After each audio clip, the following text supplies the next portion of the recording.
Welcome to our 7th tutorial in Photoshop. This time we'll focus on the text tool, one of the most used and favorite tool by topographers all over the world. Start by clicking on the T icon on the left. As you can see, I pretty much can type anything I want in my text font picked from the side here.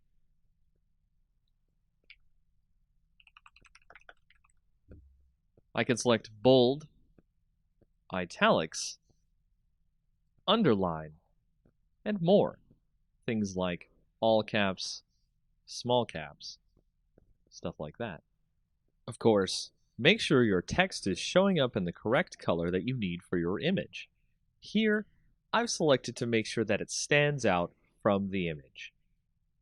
Also, as you learned from before, text occupies its own layer, and if you need to select the text quickly, you can hold Ctrl and click on the T icon on the layer as well to select all the text that you've written out.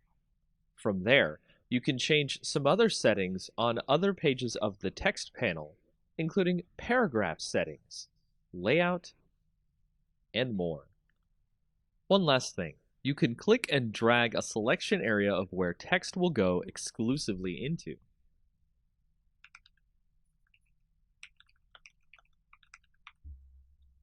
Text has a lot more functions that you can use with it, including vertical, if you so choose.